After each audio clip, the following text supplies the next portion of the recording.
We gonna give it a second real quick. I was just talking to myself. We live on YouTube. I'm talking to myself, family, but nevertheless, we give it a second real quick. I was just talking to myself. There we go. I can hear me now. You know what I mean? I was talking to myself for a minute, but with that being said, family, I was saying, brother C Trey, brother C Trey, I was somebody sent me the video of the doctor, Brother Mukasa, and man, the brother really touched me. I mean, amazing of how he articulated everything that I demonstrated in such a way that it seemed different, but we on the same page. And going through his page and looking at his videos, and I know that I don't want to get stuck on this COINTELPRO operation. And I think me and his brother going to have a pretty good relationship in teaching our people. I'm pretty sure we will. I said, but this topic here is a topic that I could not pass up and allow my brother to have a platform and a voice here on Moorish World TV. Because this brother here, he knocked it out the park. And the way that he did it, and I'm going to give him a brief, I'm going to let him introduce himself in a minute. The way that he did it is, I kind of demonstrate a little bit differently. I kind of demonstrate with a little bit of rah-rah. I kind of demonstrate with a little bit, all in your face. And the brother do it the same way, but his is calm and just melodic. It's just melodic. It's like, I mean, man, it just was amazing. And I would be remiss if I did not reach out to this brother and bring him on this platform. This is the platform for the people. You know, I'm a Moorish American, you know what I mean? But as I just mentioned, that if we are on the same vibration, we're going to meet at the same place. We call ourselves what I want. We call you what you want.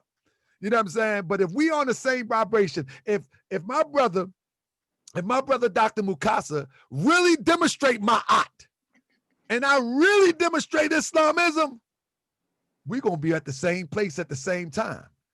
I say, that's right. We're gonna be at the same place because, and I'll say this, a brother hit me on Facebook today and said, brother, you ain't a real Muslim. I'm like, man, what does that mean? Like, I said, are you a Muslim? And the funny thing about it is, most people that claim to try to dictate what is ma'at, what is Islam, what is Christianity, and what is, half of them ain't none of those things. That's the funny part about it. Half of them ain't none of those things. But I had to tell him, and I'll yield the floor in a second. I had to tell him, I said, brother, listen, if you understand the essence of the universal creator, of what we refer to as God, you will understand that all is one. The vibration is different. I said, brother, raise your vibration and we'll be on the same page. And if my vibration is lower than yours, help me raise mine so we can be on the same page. And so in seeing this brother videos, I have to admit our vibration was and is on the same page. So first and foremost, let me rise and give praise to the great God of the universal law. I give honor to his prophet Noble Drew Ali. I give honor to the forerunner of the prophet, brother Marcus Mosiah Garvey, who say, up, up, you mighty nation, you can accomplish what you will. And we in the Moorish Science Temple of America, we determined that accomplish what you will. We talking about will something into existence. Think it into existence. Use the power of your mind to will it into existence so you can accomplish what you will. We're going to will this liberation into existence, and that's just what it is. With that being said, I'd like for y'all to welcome my guest tonight, the phenomenal, eloquent, intellectual, intelligent Dr. Mukasa Ma'at. Brother, introduce yourself. Tell us a little bit about yourself before we get into this diatribe. Thank you, brother. I appreciate that, brother. Is it Brother Taharka? Brother Taharka. See, this is how organic it is. Yes. Yeah. Organic. Yes. 25th dynasty warrior, pharaoh, king came to liberate the land. Taharka. Yes, sir. Yes. I'd like to, thank you for bringing me on the platform. And, you know, as I had mentioned to you, a good brother friend of mine's named Asar.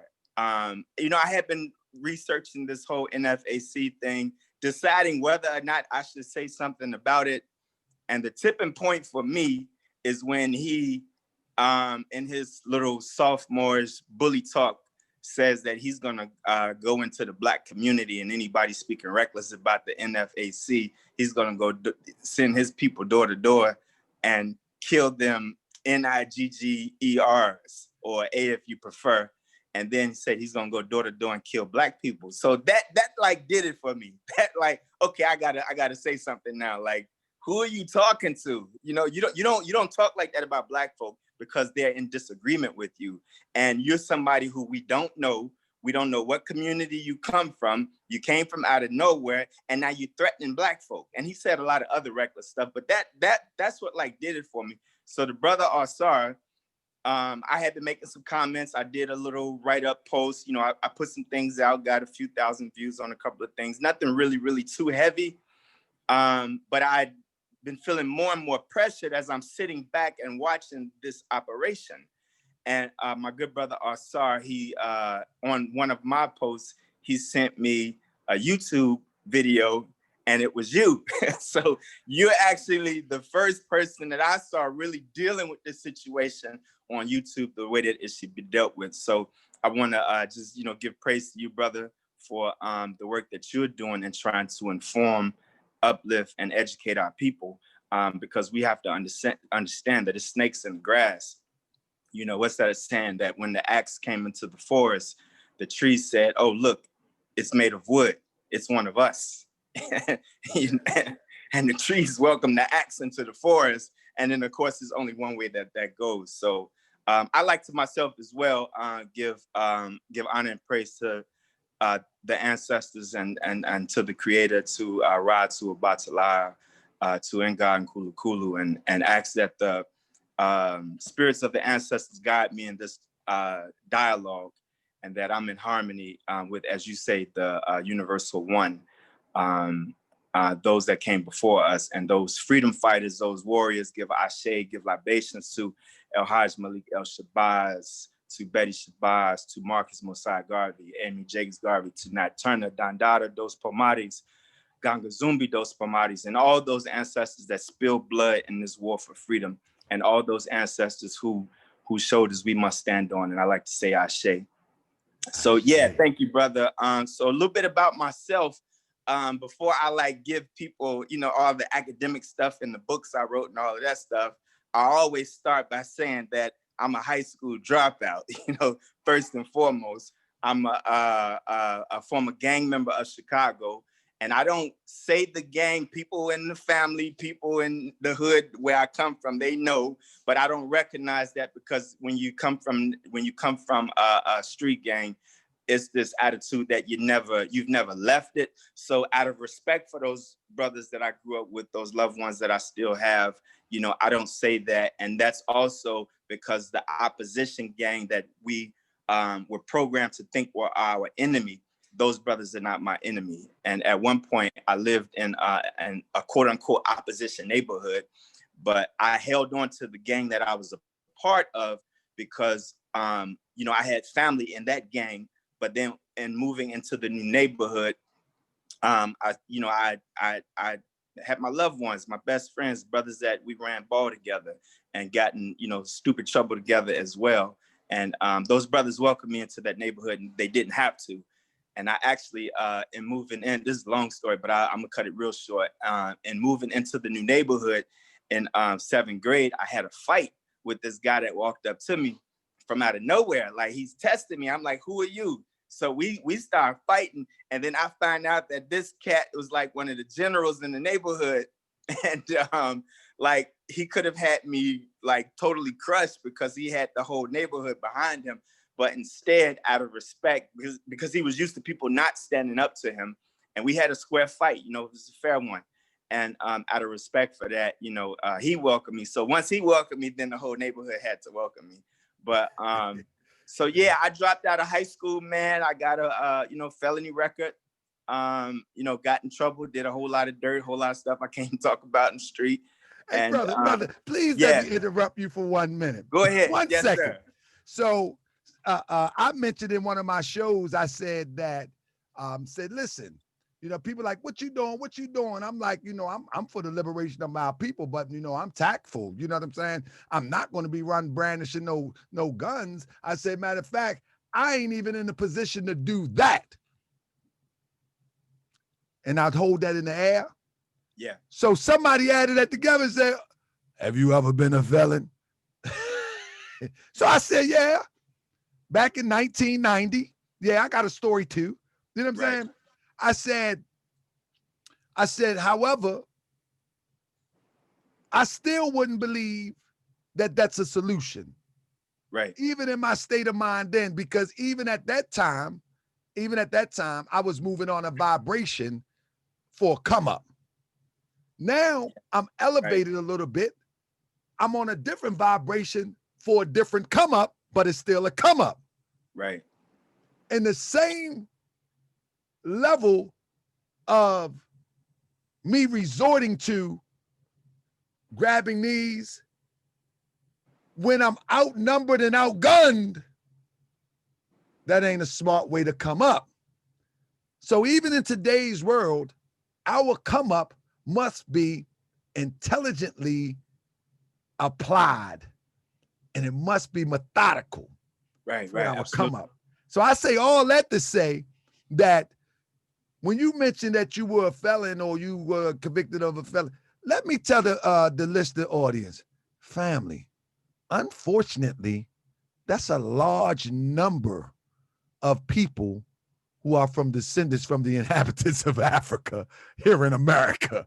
That's just a fact of the matter. But that doesn't stop us from fighting for the freedom. Matter of fact, a lot of these things in this psychological warfare was put in effect so we would give up the fight. Right. So I just wanted to add that, brother. Yeah. And I'll add on to that. We're all criminals under white supremacy. We were criminalized when we were brought here. So we're all criminals under this system. But yeah, just so cut the background short, I, as a 17-year-old in county jail, facing possibility of prison time, I pled guilty to a lesser felony. Judge was trying to upgrade it to some charges of robbery and some other stuff. But I pled guilty to burglary to an auto. And but while in county, I began to read. A mentor of mine became my father figure. My father, because of his own struggles, he wasn't able to be a father figure. So a mentor of mine stepped in, and he sent me Chains and Images of Psychological Slavery by Naeem Akbar. He sent me Stephen B. Oates' Let the Trumpet Sound on biography of Dr. King. And probably the most impressionable book he sent me was the autobiography of Malcolm X. And it was through that I began to learn and understand what happened to my people, So, and I have to point out, though, as you've pointed out, we could give our history, and we have people who can testify to the history that we give, from the neighborhoods we come from the people who we know, from the people who we interacted with as we came up. And although we come from street backgrounds, we're not glorifying that. And we don't get on social media trying to tough talk, because I know some brothers that was some straight up murderers and double murderers and armed robbers and bank robbers, but you sit and talk to these brothers, they're not all into all of this social media bullying. These are brothers that have had some experiences, so they have a calmness about them, but don't mistake that for thinking that, these are some brothers, that you can just push over anything to, because they had that side, but they're not trying to walk in that spirit. They're trying to walk in the spirit of uplifting. So I'm a mentor, I'm a role model, I'm a father, I'm a husband, right? I'm trying to uplift the queens. I'm trying to be a role model to our youngsters. So I'm not coming with that energy. I've raised up over that energy. So you get some of these people on social media like John Fitzgerald Johnson. It's like, who the hell are you? Who could testify to where you come from? Right. Who can tell us about your come up? Who could tell us about, because you're trying to talk gangster, you're trying to talk like you this rough and tough dude, but as you said yourself, and as I saw in your video, anybody from that background could see through that. Anybody, you know, I mean, because this is in our DNA. These were our loved ones. This is who we are. This is us. So we're not trying to project that image because it's a survival instinct in the first place. And when you're coming out of the environment, you're trying to uplift our people. You're trying to uplift them. You're not projecting that. And when people do their damnedest to try to project that, that's automatically suspicion. Yeah. So it was a lot of suspicion that I saw it with this guy, but I just sat back and watched. You know, I sat back and watched, and we have to observe. You know, that's a strength. That's the first step. We have to be able to observe. We talk about the art of war. We have to be able to first observe. And so what happened that this guy, he came from out of nowhere, and everybody just jumped on, and it's observation before participation. Brother, right? Brother, let me jump in real quick, and Yes, I sir. might do this a little bit. So Yes, when the please. brother first came on the scene with the Ahmaud Arbery demonstration, a friend of mine from the Moorish Science Temple of America out of Jersey, and I'm a name drop. His name is Brother Talik. Brother Talik said, "Check this out, brother. Look at this guy. What you think about this?" And so I sit back and I looked at it, and the first thing that I seen though with the Ahmaud Arbery demonstration was I seen people from the new Black Panther Party in that march, the original one, the original march for Ahmaud Arbery. And I knew a few people that was marching down that street, you know, not personally, but we have been in the same areas, you know, standing for the liberation of our people. You know, and so when people say, what you doing, whatever, I don't even pay that no mind because I knew. And so anyway, long story short, I watched the news camera go from interviewing the leader of that march for Ahmaud Arbery, and I watched this guy sneak in and steal the thunder. Yes, and I can show the video. Like I can show that he, and I'm gonna use the word methodically, slipped in, and when that camera hit him, it was showtime. The camera people forgot all about the true original organizer. Now, at that time, he didn't even have an NFAC. Right. Now, he rode away from that and started creating his internet presence to try to say, we need all militias to come together. That's how NFAC was birthed. He didn't have no militia. He rode the coattails of a real armed, if you want to call militia or organization, the new Black Panther Party. He didn't have no militia. It was 3 or 4 guys walking with him, and he stole the thunder, and then he built the internet presence real quick. And he knew how to build the internet presence because he's already tried to do it with the beams. Go ahead and say it. He already tried to do it with the beams. There it is. Yeah. So I'll drop in 2 things with that, and let's talk. Let's definitely let's talk. 2 things. So it's a sister. Actually, I'm gonna introduce you to her. She's the key organizer of Stone Mountain, Georgia. The key organizer that's fighting against and been doing it for years, right?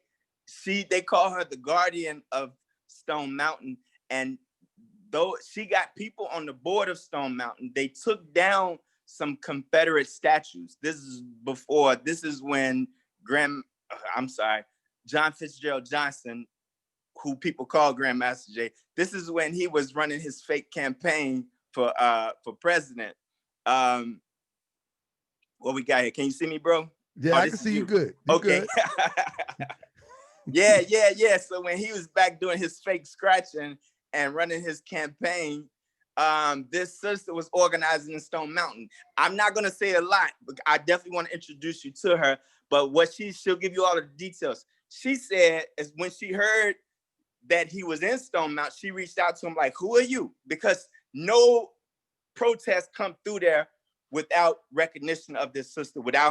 She strategized with them. She strengthened the protest. She get more people to be a part of it. She direct them. She let them know the past mistakes so that and she said, this guy just popped out of nowhere. And she started communicating with him. I don't want to say too much because she's going to lay it out. And he totally ignored her.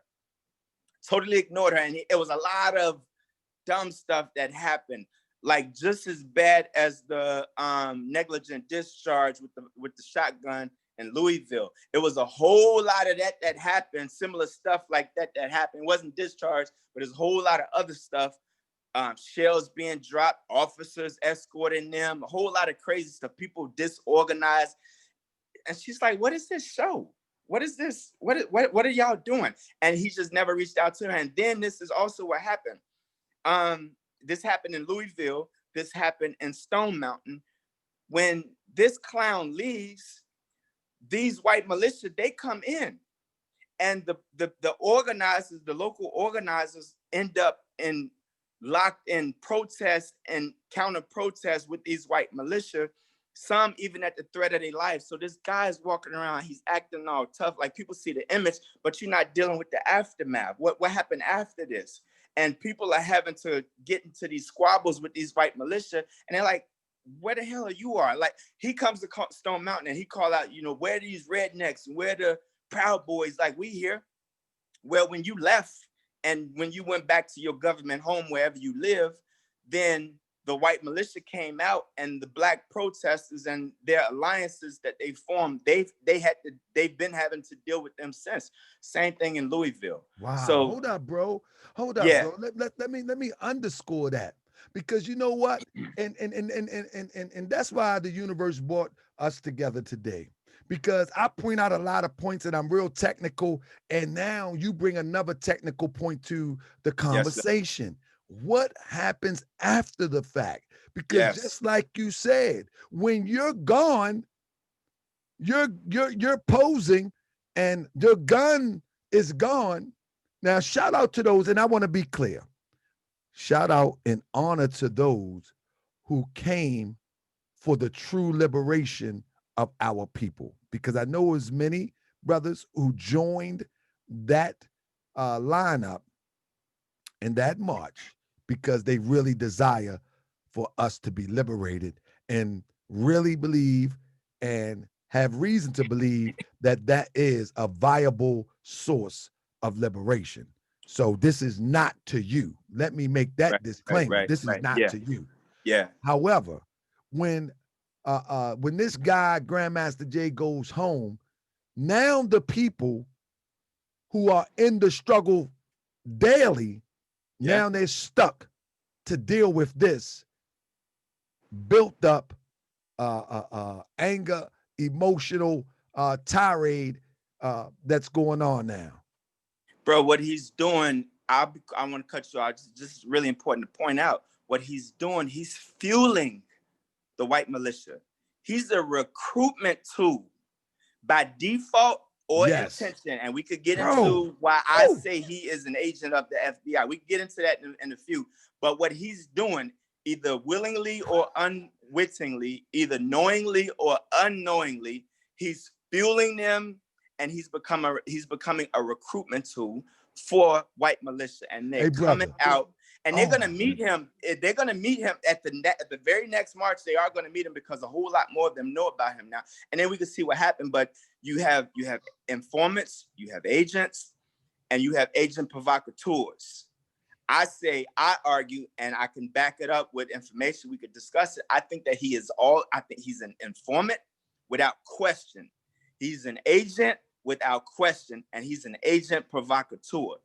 All right. So the exact conversation, I can't say that I know, I don't. But when you understand Cointelpro, when you understand Cointelpro 2.0, and we could lay out a lot right here tonight. Come on, lay it out, brother. Because you know what I noticed? I noticed on your video. I'm sorry to cut your wisdom, but I noticed on your video that you had to have studied the same video and book that I've studied, where the guy that was COINTELPRO tells how it works. Yes. Amazing. I'm trying to pull it up now and screenshot it, but go ahead, my brother.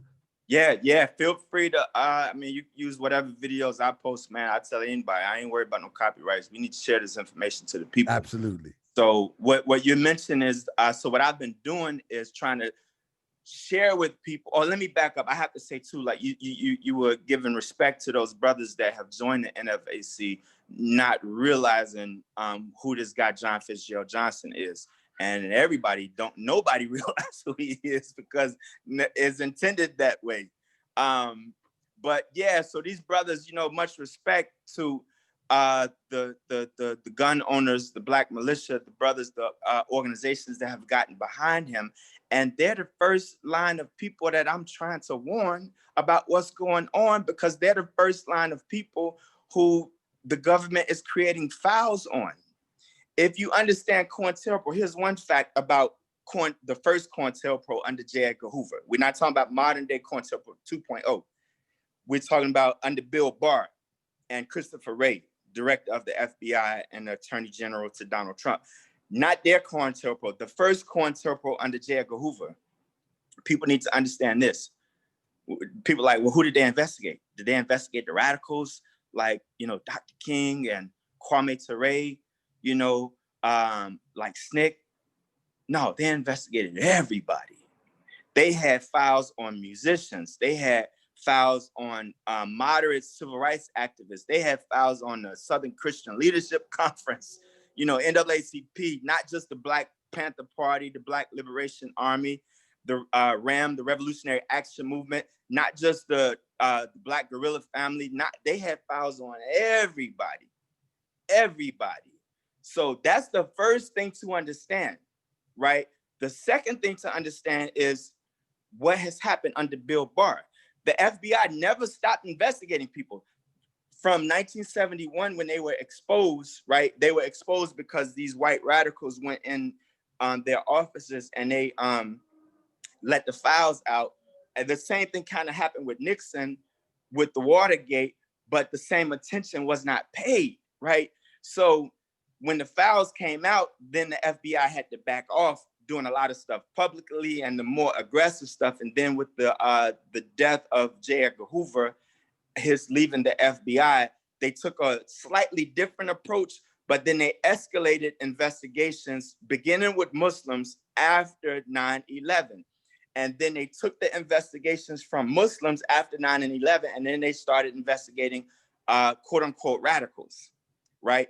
But it was kind of, I don't want to say in check because it was still unconstitutional, but it wasn't on steroids yet. It got on steroids after James Comey left the FBI. Trump had been pushing Comey to go after Antifa. It's one of the things that he didn't do so much. And then once Comey was out of the picture, and when the march continued, Bill Barr came on, Attorney General. We have to know who our enemies are. Bill Barr came on, and then that's when it took off with steroids. And if you look up Black radical extremists, these are the people who they call themselves going after. Black radical extremists, right? Now, where does John Fitzgerald Johnson fit into that? Every national, quote unquote, radical organization is under investigation. All right, so that's where knowing the history comes in, because they investigated everybody. I mean, all of the singers and the cultural nationalists, the armed Black revolutionaries, the real armed Black revolutionaries of the 60s, all of them, people who was just writing poetry. James Baldwin had an FBI file. All of them had FBI files. So if you understand that, it wasn't just King and Malcolm. It wasn't just the Black Panthers. It was everybody. They all had, everybody who was a threat to the status quo in any way had FBI files. If you understand that, then you know that NFAC is infiltrated. Not only them, but the Boogaloo Boys are infiltrated. The Proud Boys are infiltrated. Nation of Islam been and still is infiltrated. Everybody is infiltrated. The question is, what are you doing against it? So our good brother El Hajj Malik El Shabazz, Malcolm X, we give libations to him and we say Ashe. You know Malcolm stands because Malcolm did a counterintelligence on the FBI. When they came to visit Malcolm to try to get Malcolm to turn against Elijah Muhammad, against the nation, Malcolm recorded them. And I have some clips of that recording in one of my videos, but any and everybody could find it. Malcolm recorded them. And so they asking Malcolm questions about, and this is where you got to get into the mind of these people who turn agents. What do they want? What do they want? What exactly do they want? And then you have to ask the question, what can John Fitzgerald Johnson offer them? Grandmaster Jay, what can he offer? What do they want? What is the plan of COINTELPRO? What do they want? And what does John Fitzgerald Johnson offer them? And so we look at through the historical lens, and you can look at it through Gene Roberts, who was the Malcolm's bodyguard, was an informant. And then you can look at it through William O'Neill, the provocateur who set up Chairman Fred Hampton and Mark Clark with their assassination in 69. So what they want is information. They want they want to know where the guns are. They want to know who are the leaders, who are the followers, who's making the phone calls. They want compromising information on everybody. That's right. Who has any sexual proclivities, perversions that we can exploit? Who's talking black and sleeping white? Where the meetings taking place? Where the protests taking place? Where the protests taking place? Where are the protests taking place? Who is planning any subversive activity, trying to hit a federal building? You know, and that's the fear. Like who's trying to do some activities like that? So now the question becomes, with this guy, and we do need to deal with John Fitzgerald's background a little bit. I hope we have some time to do that. But absolutely. When you understand what they want, and then you understand who John Fitzgerald Johnson is, why was he? Did you see the whole video of him at the Trump rally? But brother, let me say this. And I Yes, want to be clear to those who are watching.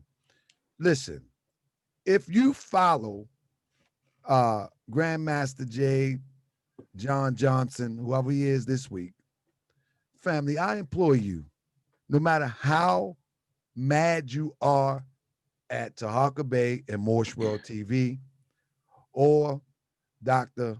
Mukasa, I don't care how mad you are, but I ask you, and I'm going to put the link in the comment section, to go watch that 45-minute video at the rally of Donald Trump, and don't take your eyes off of John. That's right. Johnson. That's right. Just keep your eyes on him. Don't listen to the speech. Right. Listen faintly to the speech, because you want to watch how he moved to the rhythm of the speech. But don't let the speech distract you. Right. And just watch his body language. He tells on itself. Yeah. And he think he's so clever that he knew he would be seen.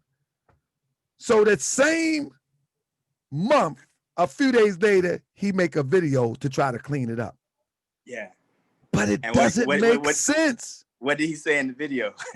In the video, he tried to clean it up. He said that he'd seen a so-called black person getting abused and getting thrown out, and he was coming to their rescue. That wasn't what that video said. That's right. He got up several times. He made it sound like he just got up this one time to go and help his sister. But you lying idiot. You got up several times. It's on video. I don't even say everything that's in it because you're going to post it so people can see it. I don't want to spoil it for anybody. But if you look at all of his reactions, I was going to say it was no difference from him than the other MAGA people, but it was a difference. He was way extra. He was super extra. He was way extra. And let me tell you something. At the end of the video, this is how you know he was working for Donald Trump. At the end of the video, and I'll try to find it as you build. At the end of the video, somebody gives him a sign. And it's the sign that Donald Trump about to wrap his speech up. And he stand up on cue. Yeah. Which people don't pay attention to. Right. But yeah, he definitely in it. Yeah. So that, like, you know, where our people are, bro, like we really have to uplift. We really have to inform. We really have to educate our people, because like, so people have to be able to decipher that. You know, they have to be able to translate that. And it's, I mean, translate it into common sense. Like, that's what we're talking about here, because there were so many flags. So if you see that video and then you see his response to it, his lie about it, if you're not suspicious, like, it's something not clicking right there. Something's just really not clicking. And so unfortunately, what we have as a people, when we see these people come before us and present themselves as leaders, we want to cling on to it, right? But we really need to consider Sister Ella Baker, who founder of the Student Nonviolent Coordinating Committee, out of which morphed the Black Panther Party for Self-Defense. And she had been working with the moderate civil rights leaders, King and Thurgood Marshall and all of them, NAACP. She said she developed the philosophy that strong people don't need strong leaders. So that's why she got the Student Nonviolent Coordinating Committee so active. She said, y'all are the leaders. She said, your generation, you are the leaders. She said, you don't need a messianic person.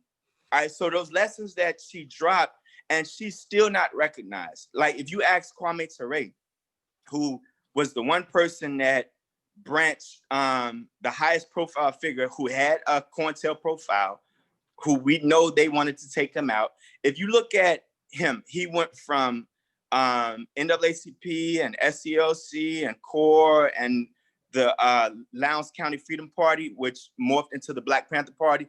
Huey and Bobby spoke to him as they were forming the Black Panther Party for Self-Defense, and then gave him due respect, right? But my point is this about Kwame Ture, formerly known as Stokely Carmichael. He said there would have been no protest movement, quote unquote, civil rights movement, without Ella Baker. And what people have done is they've written her out.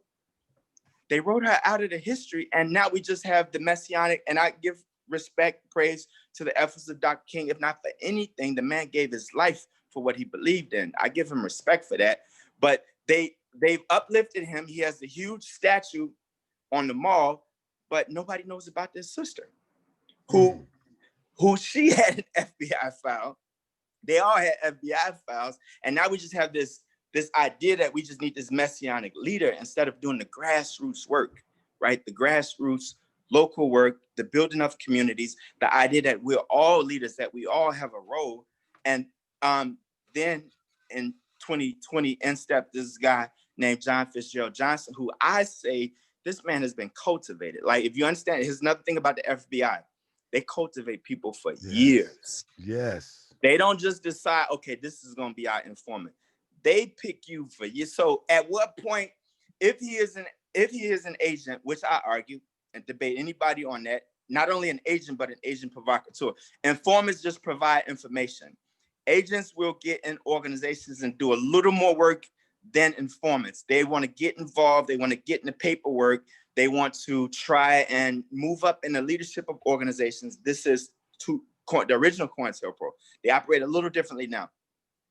Agent provocateurs is the same with Cointelpro 2.0 and with J. Edgar Hoover's Cointelpro. Agent provocateurs, they want to start shit. Excuse my language. They want to go in. They want to start shit. They want to get people to do dumb stuff and bring on these events where then the power structure can come in and appear that they are dominating.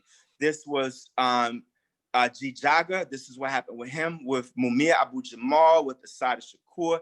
Like, sister had her hands in the air and they shot her and then charged her with the murder, charged her with murdering her comrade.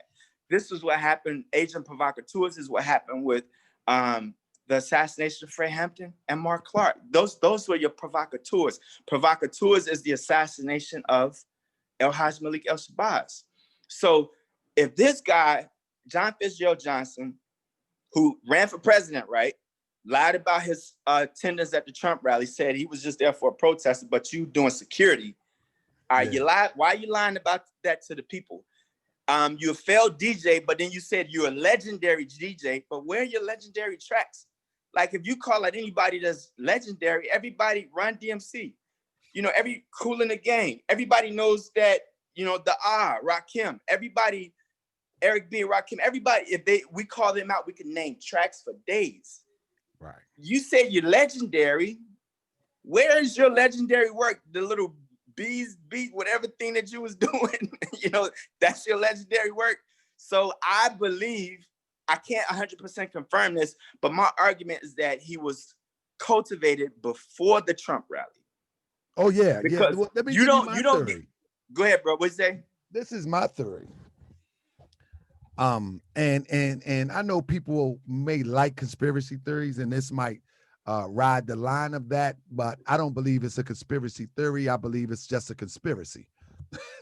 But let me also say, I don't want to double talk. This is how I see it instead of a theory.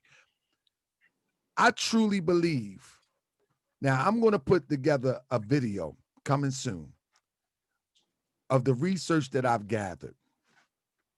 I found old interviews of him contradicting himself of his humble beginnings of becoming a DJ. One video, he says 77. Another video, he says 78. One video, he includes Grandmaster Flash as his mentor and teacher. The next video, he comes back and say, well, no, I was inspired by. And he tried to flip it and change it, but it's a whole bunch of stuff like that. Then I'm going to tell you this. What I see has happened. I believe he actually did 4 years in the military, and I actually believe that he did it across in Europe. I got that information. But was he a sergeant major? No, he was not a sergeant major. He was not a sergeant major at all. He was not a sergeant major. But he did 4 years. He was just a basic dress room clerk, put it like that. But we'll get to the great details of what he was. However, I believe that he has ignorant A-type personality. Now, he does have a photographic memory.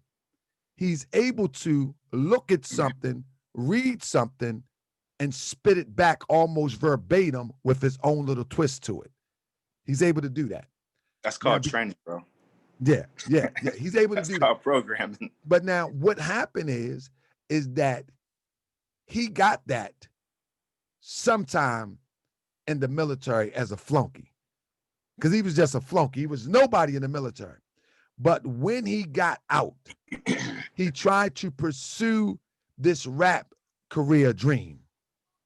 And the only way that he could pursue it was to create an image. And this image that he created, and I told people on the show, last time I was on the show, indulge me for a second. There's a story about Run DMC, how DMC named Jam Master Jay, Jam Master Jay. It was a local DJ in Brooklyn named Grandmaster Jay. They loved him so much in his performance and routines on the basketball court or in the park that they named DMC, say, instead of you being Grandmaster Jay, because we got one, we're going to call you Jam Master Jay. Now, here we go with the original Grandmaster Jay. In the 90s, he created this persona calling himself the original Grandmaster Jay because he jacked that story. Yeah.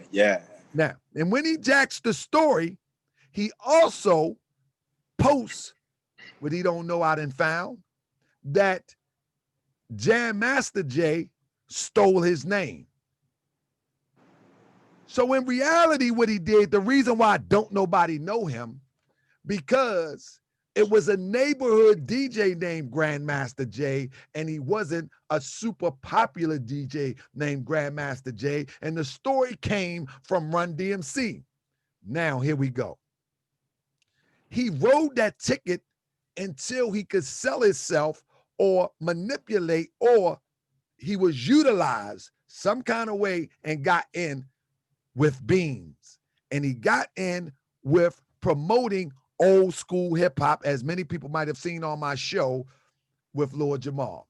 Lord Jamal say, Rod Digger said that he would come to town and he will promote old school rappers, giving them a venue and a check.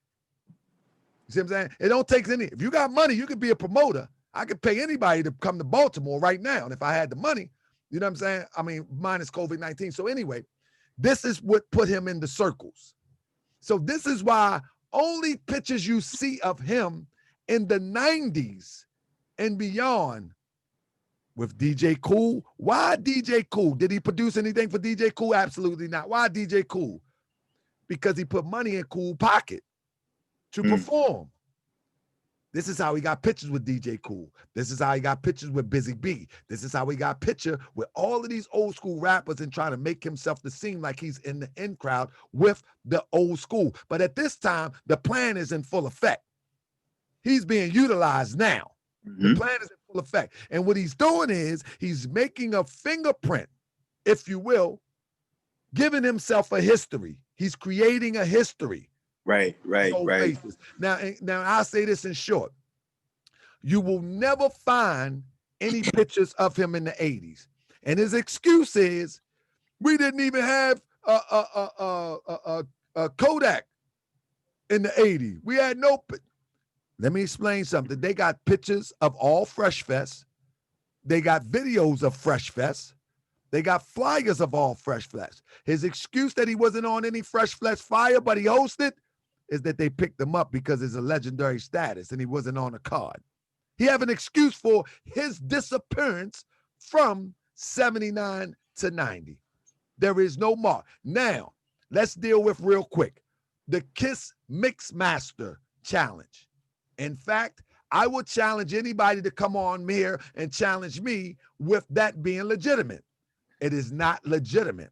How do I know? Because I can trace Kiss FM. I know when they started. I got their programming list. I got it all. You know that stuff, you know radio keep that stuff in files that they're programming the radio right now. Every song they play, every program is documented. You know we can get that. What is your playlist? So he made up a history about himself. Now, after the fail of Beams, which I call economic espionage, he was trying to get the Beams to remove Serato and make money off of Beams and get all the DJs to go with, which is so silly because real DJs ain't going for that anyway. And so the next thing was political espionage. I say in my video, when he run for president, was he really trying to win? No, he became a distraction in that. How do we know? He only put 7,500 in his in his campaign fund, and somebody matched it. That ain't enough money to run for the United States of America. Where did he get this money from? He got the money from, it says, himself and his job from a cloud agency where he's a cloud technician. But I'll stop right there because I don't want to give y'all too much. But in fact, what I want to say is this, brother. Everything that he has done up to this point was to create a scenario and give himself a history in order to be used for this moment. He will not be around that much longer. Right. Because he's already set things in motion in which the mission is dedicated to. Yeah. And you can mark my word. He won't be around much longer, but go ahead, my brother. Yeah. That's a lot of jewels. So where do I start? Let me give some people some research leads. Right. Let me let y'all know. Appreciate everybody in the listening audience that support Brother Taharka's platform. Let me give you some research leads. If you want to understand, the first thing is to understand how Cointelpro operates. Understand the recent leak that has informed us that this is still going on, that it has increased. And Donald Trump, if you consider Trump, like Trump became president in 2016, but Russia had been cultivating him since the 80s. How did they cultivate him? They bought his properties. They allowed him to inflate prices. It property be worth 10 million, they'll buy it for 50 million. They funded him with money.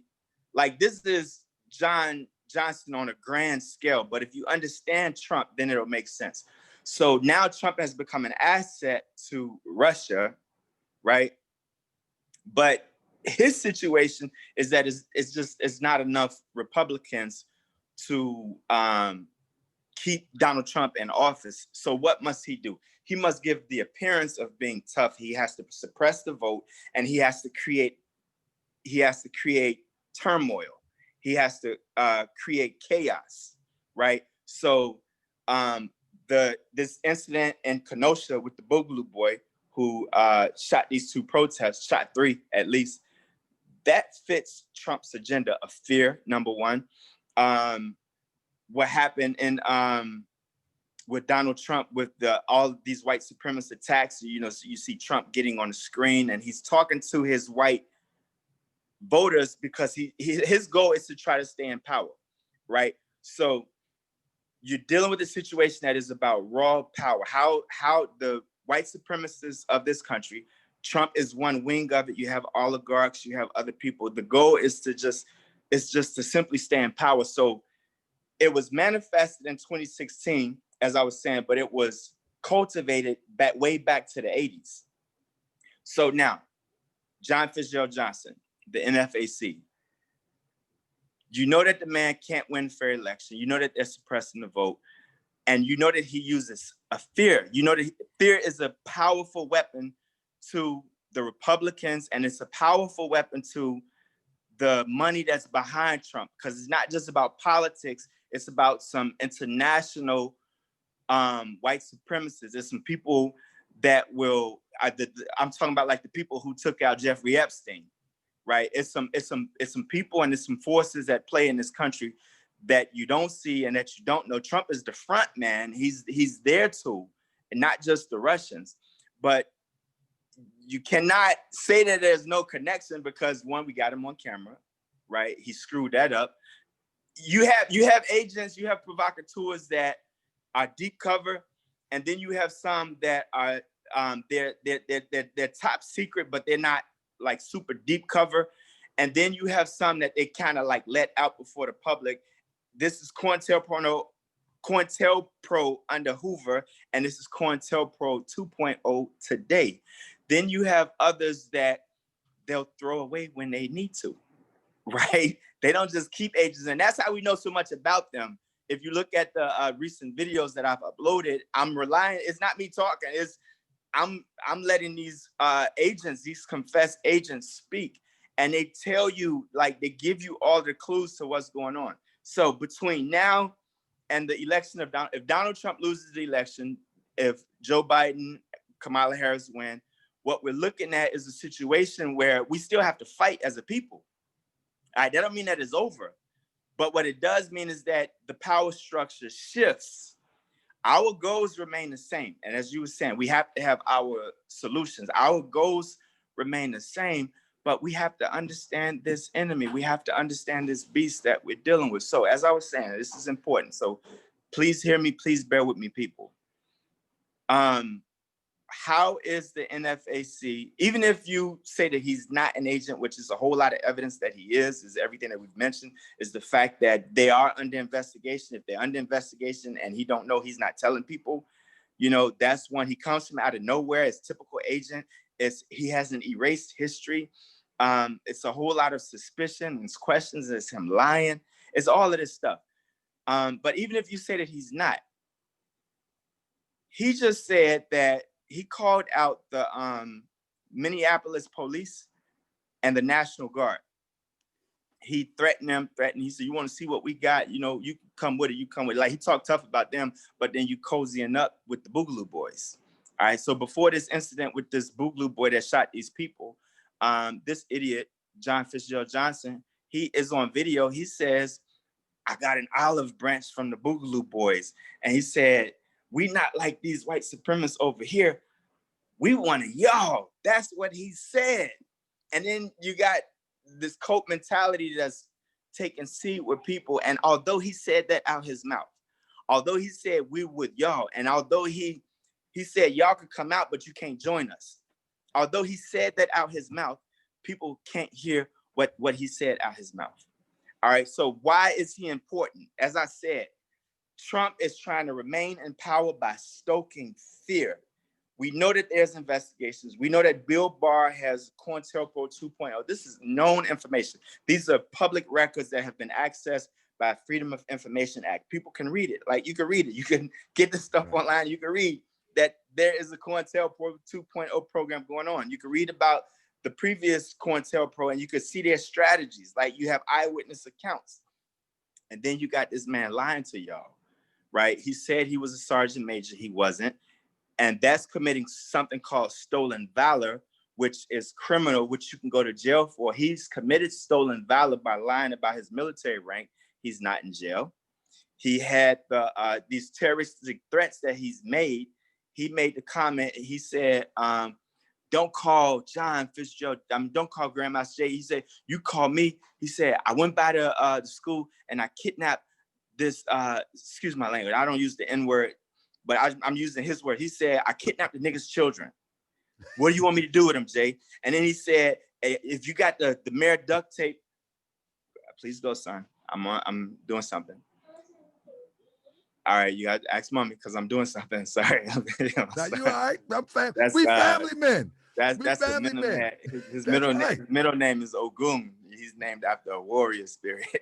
Yeah, so you better be careful with him. Dad. Yeah. So John Johnson says, I got the mayor, the niggas duct tape in the trunk. What do you want me to do with him? He's made these terroristic threats, but he's free. He threatened a white man on video at the protest. He said, you need to go before we kill you. But he not only is he free, they haven't even, at the bare minimum, his license to carry should have been confiscated. It has not been confiscated. He's made all of these red flag, he's broken all of these red flag laws and nothing has happened to him. Why is that? People are not asking, like, you could look up a whole lot of cases where people show that they have mental instability. And the boy got mental instability. All right. John Johnson got mental instability. Yes. When people show that they have mental instability, their weapons are confiscated. The weapon, when the guy dropped the weapon at the march in Louisville, his weapon was confiscated. Right. And the odd thing about that is that it's no charges. I'm busy. Let me say this, family. Go ahead. While you there, I want to say this real quick, family. If you haven't yet, I'm asking you to go to this brother channel right here and subscribe. Go to Dr. Mukasa, my aunt channel, and subscribe. I'm telling you, it's a refreshing message. I'm telling you, it's not all dealing with John Fitzgerald Johnson, but that's the talk in the news right now. So that's what he's addressing. In the room, please. He has many topics on here.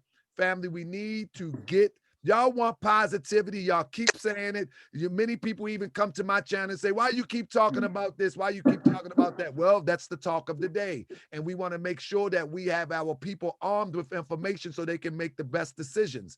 Now, on the flip side of that, we have alternatives. On my channel is more alternatives to learn about the Moorish Science Temple of America, the history of the Moors, the history about our struggle here in America and all around the diaspora. And my brother here has the same type of quality information coming from a Kemetic perspective that is united with the universal perspective. So I'm asking you, he has 175 subscribers. By the time this video goes and circulate for the next week, he should be up to 2,000 and beyond. Family, support real information, raw information, uncompromised information. And that's the best I can ask you. You know, we always crying about people compromised information, but here we go. I found this brother on YouTube. Somebody sent him a video and we was on the same vibration. So if you like what the Moorish World TV platform is doing, subscribe to my brother channel so you can be more armed with more information. again, he gives the flip side of my hyperactivity with the same message. And I love it. There you go, my brother. Yeah, I appreciate that. And you know, again, that was a Minim hat. He's named after 12th dynasty warrior pharaoh. Yes, sir. His middle name was Ogun, who's a warrior Orisha, warrior spirit. Ogun was the spirit that they prayed to during the Haitian Revolution. When they And got that work done. yeah. His last name is Mayat. So I see his spirit shining. But yeah, so where was I at? I'm trying to explain. Well, again, I want to give people research leads. Like, so you have to research the documents that are out, right? You have to look at how Cointelpro operates, and then you understand what we're up against. Because what's going to happen is that people are going to, I mean, you know, I pray to the ancestors most high that this doesn't happen, but people are going to get caught between the guns of white militia and some misguided people under John Fitzgerald Johnson. But that's not even the worst thing that could happen. And that's not even the goal. Now, I say that because, again, what is happening? We have to follow the social events. What happened in Kenosha is that these white militia are becoming more active. Trump has inflamed the white militia, right? So we have to study political awareness. This is one of the things that the Black Panthers taught us, like political education. We have to understand what's going on. What's going on is that this white supremacist president, this racist, bigoted Russian agent in the White House, he's inflamed white militia. And they go through ebbs and flows. They were inflamed, of course, when President Obama won the election. Like you can expect white backlash. All right, if you look at history, and that's the other thing, you have to understand history. People after the Civil War, when the Confederates lost, in their mind, the battle was never over. That's where you get neo-Confederates from. And after the Civil War, you had an upswing in lynchings, and you had segregation becoming the law of the land throughout the Deep South, in parts of the North as well. You had the sundown towns, like, because they asked the question, you know, what are we going to do with these Black people? Well, what we're going to do with them is that we're going to program them. We're going to educate them for our will. You know, when they're in town, we need them segregated. When the sun goes down, we need them out of town. You know, we need them in their place. So that became the goal. And so then with the Brown versus Board decision of 1955, right? So the Brown decision, it was one gain for us. It was not total victory. The civil rights gains were partial gains for us. They were not total victories. But understand, with the 1954 Brown versus Board decision, you had the white backlash. You had more lynchings. You had more repression and suppression. So expect a white backlash. And then you also had the rise of Cointelpro, because Black folks started getting pissed off. We started forming alliances with white radical communities, Native American and Hispanic indigenous communities. We started getting organized. And then in the 50s, it was a moderate civil rights movement. But you had it merged into the Black Power movement from the Student Nonviolent Coordinating Committee of SNCC with the 64 Mississippi Freedom Summer to the founding of the Black Panther Party for Self-Defense. Right after the assassination of Malcolm X. So you had all of these things converge, and along with that, you had Cointelpro. All right. So here's the point. With President Obama coming in office, you had the rise of these white militias. All right. That's just a fact. They kind of fell off a little bit. They got a little happy. And then with Donald Trump coming in office, he starts stoking fears. You have a man that's a criminal. Who's all locked up? Mike Flynn is locked up. Michael Cohen, he was locked up. George Papadopoulos, everybody around this man. Now they're even investigating Donald Trump. Eric Trump and Donald Trump Jr. And then it's a whole criminal enterprise, right? So what he has to do to stay in power is to invoke more fear. And because people ask me, well, what does Trump have to do with the NFAC? I'm telling you everything. The NFAC, and I know we both agreeing, Brother Tahark and I are agreeing that it's some straight up brothers in there that are concerned about the liberation of our people, that will die for our people, who are not agents. It's some straight up people like that. But I'm gonna say everybody is misinformed about John Johnson. All the ones that are still in there. I understand you had a couple of brothers on who were given some background, who knew this guy. But what I'm telling people is this, because I get asked, well, why are you trying to tie NFAC to Donald Trump? Because it's his tool, all right? In order for him to stoke fear, he need white folks to be afraid that, you know, we're gonna kick them out of their homes and eat their food, you know, that Mexican rapists are gonna come across the border, that, you know, we're gonna attack the police. Not that they're attacking and murdering us for nothing, but that we just gonna go after the police. So he has this thing that he's saying now, that the Black Lives Matter movement and Democrats and Antifa wants to defund the police. Nobody's really taught when defund the police, what that means is that you got all of this money going to police departments, but you have nothing going to deal with substance abuse. You have nothing going to deal with mentoring programs. You have nothing going to deal with healthcare for people. You have nothing going to deal with social service programs, job development. So when people say defund the police, which is a progressive policy, not a democratic policy, what that means is that we need to redirect some of the resources, all right? And that's when you're talking about power, when you talk about redirecting resources, because Trump's goal is to make rich people richer. That's all he's been doing in office, is to make wealthy people wealthier. But when people decide that I'm not gonna worry about politics, I ain't gonna worry about that, because it's the lesser of two evils. It's one white man fighting against another white man. Kamala Harris is a sellout. And, you know, why you voting? It's not going to make a difference. Regardless of what you think about it, think about this, that the people in power don't want you to vote. They want you to think that it doesn't make a difference. They want you to think that Black folk don't need to worry about voting. Trump wants that. Republicans want that. Russians want that. The white oligarchs behind Trump, that's what they want as well. So it's one tool, but it's a tool that we need to use. And if you understand warfare, you have to understand that there are many fronts in a war. And that if you ignore any of those fronts in a war, your enemy is going to flank your side or penetrate through your forces on that weak link, and they're going to come after the core of your battle. All right. That is warfare. So we don't let them have any of those fronts. One more thing, because I have to make this point, Brother Tahar, because so many of us are so confused about the power of politics. It is to determine where resources go. For instance, I have so many examples I could give, but let me just say this. Come on, brother. That I'm gonna follow up with you, brother. I love this. All right, right on. So the minimum wage, let me use that as an example.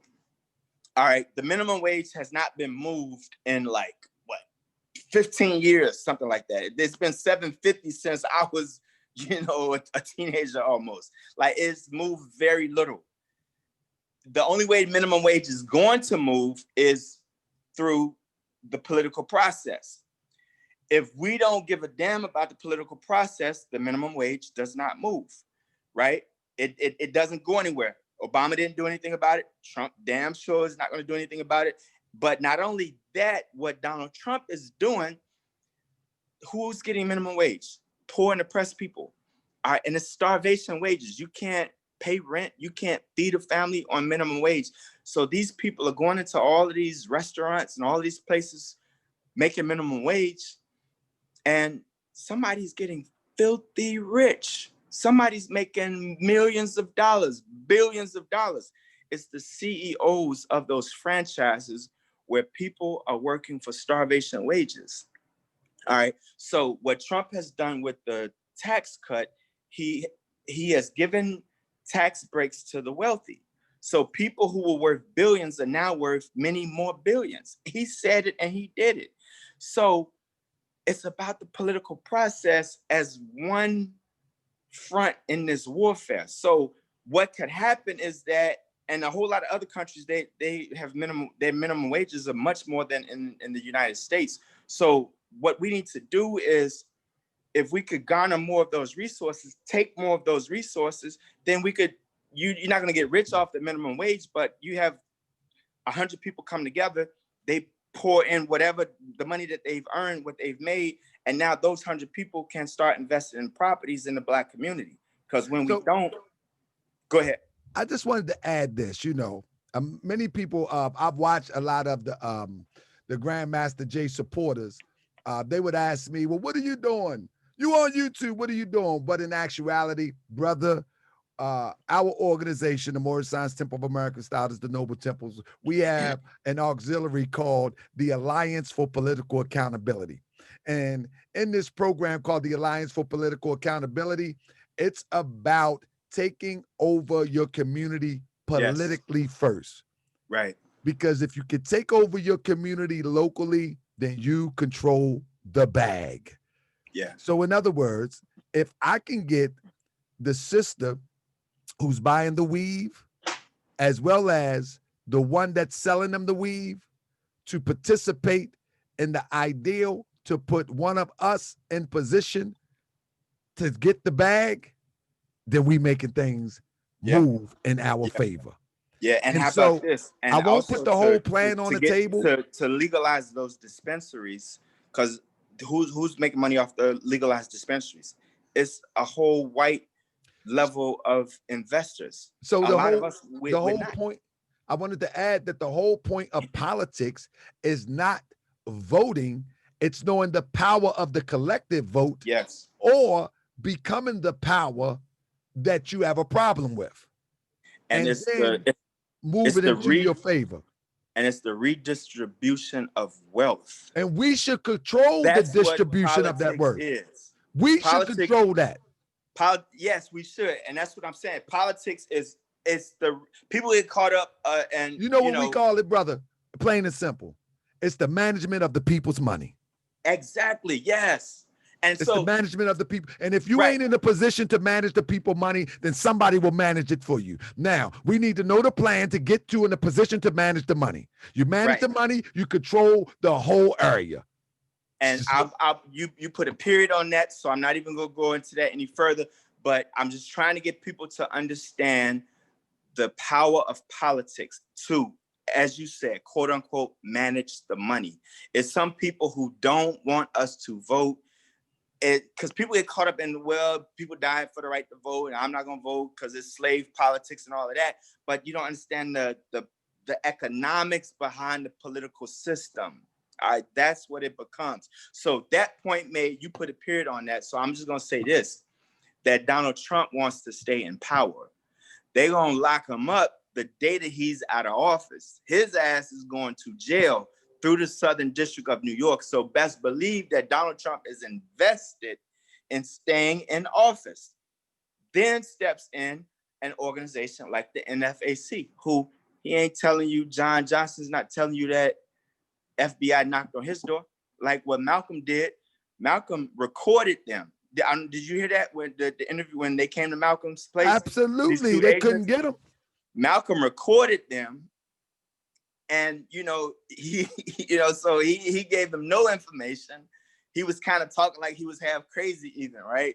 So John Johnson said nothing like that. Not only has he not said that, the man is at the Trump rally taking pictures with Donald Trump and told you that it was because he wanted to debate Trump. But he at the Trump rally clapping like a cheerleader. Hey, brother, can you give me one moment and let us sit back? And I want to, everybody's seen the part where he was clapping like a cheerleader, I'm sure. You know what I'm saying? But what I would like to share with you is something that many people probably didn't pay attention to. And what many people didn't pay attention to is the entire video. Now, listen, this video is 56 minutes and 30 seconds. I watched the whole thing because I wanted to be sure that I wasn't accusing my brother falsely. In the Moorish Science Temple of America, we have a divine constitution and bylaws, and the principle is that you should not accuse falsely your brother or sister on any occasion at all that may harm your brother or sister, because Allah is love. And so that's a principle that I try my best to adhere to. You know what I mean? Sometimes people jump out there and I could be wrong with my accusation. So I try to make sure that I'm on point, because you know, the energy we put out is the energy that comes back to us. But if you're right and exact, you are right. And I want to put people on point. So I watched this and I just paid attention to John Fitzgerald. And something stood out to me at the end of this, more so of him, his head failing around, him looking like security. Let me show you what stood out to me. I ain't gonna play the sound, but watch it. Watch his body language. Something in his pocket. Now watch what he does. This is the end of the speech. Watch him. Watch what he does. He stands up first. Yep. Stop. He stands up first. Why does he stand up first? Because somebody gave him the hand signal that Trump is about to rap. Watch him. Everybody else stand up behind him. Now I want to go back just a little bit more. Now, if you haven't seen it, I'm gonna put the link in the chat. So I'm watching him. Everybody pay attention. This is just the end of the video. Look at him. He's scanning the crowd. He's not paying attention to Trump. See him shake his head? Right. I'm gonna do it one more time. One more time. He's communicating with somebody. Watch when he look over Trump's shoulder, kind of shake his head. Check him out. Right there. He look. He knows Trump. They gave him the sign he's about to rap. He put his demonstration in his jacket. Now he stands up first because he is security. Bro, did you see? Watch this. Bam. Now everybody else stand up. It's a moment where he's saying something, look like he's talking into his watch. That's right. I caught that one. I slowed it down and I played that. So the point that I'm making is that if people want to follow down this dark road, you can. It's your choice. But I'm here to let you know that you playing a dangerous game. Yeah. So brother, I noticed that on your channel you had spoke about the Boogie Boys and the Boogaloo Boys that had shot somebody there, and you was giving the you was laying it out like that's what this is all about. Yes. Basically, this bringing together, and I'm not saying those who genuinely joined the NFCA for genuine purposes. Right. But his initiating this coalition of gun clubs and militia is basically for the express purpose of what we see now in Kenosha. Yes. Can you speak on that for me, brother? Yes, because if you know, like, so nobody would disagree that Trump benefits from the white militia. He said nothing about them. If you have a national crisis, right, it's a whole lot of bells and whistles that's supposed to go off. And in government, they have above ground level investigations and then they have below ground level investigations, right? So Cointelpro was below ground. All right, that's not going, they've infiltrated all of these organizations, but nobody's being locked up the way that they need to. You don't have these public statements. You don't have the attorney general going after these people. It's none of that. Like, for instance, the way that government went after the mafia, like, you know, that you don't have that type of level of organization. Oh man, I wanted to say about Al Sharpton too. I'm gonna do I think my next video, I'm gonna include Al Sharpton. He's admitted. I ain't gotta say what. Al Sharpton has admitted to being an FBI informant. It's on tape. He's saying it. What he didn't admit to, he admitted to going after the mafia. I did that on my last show, brother. You did. Absolutely. I told you we on the same page. Yes, sir. He didn't admit to going after Assata Shakur. And brother Obafemi, he lays out the details of his meeting. I want to say it was in the 80s, yes, when sir. Trump was trying to, Sharpton was trying to give $50,000 to Assata Shakur. He just needed to know where she was at. Just tell me where she at. I got this $50,000 for her. Where is she? And the brothers were completely suspicious. So Sharpton is another example of somebody that you could study. Like, you see how he's been investigated for all of these years, for decades. Like, it just came out just a few years ago that he had been an informant for decades. But back to your question, though.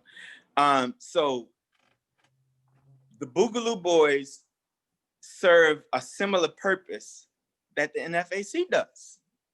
This white supremacist organization serves a similar purpose of stoking fear, of making it appear that Trump and the Republicans are doing something to make the community safe, to save the people. But then the NFAC is even more sinister in that it appears that it is representing the poor and oppressed communities. John Johnson has modeled himself after Malcolm X, Khalid Muhammad, and the Black Panther Party. All right, and that's another way you could detect an agent, right? That's another way you could, not just an agent, but an agent operation. I'm not saying that all of the brothers in the NFAC are agents, but I'm saying goddamn for sure that a whole lot of them are, and they're not coming out about it, all right? And John Fitzgerald Johnson, he damn sure is, you know, without question. Absolutely. So one way you could detect an FBI operation is that it's not new.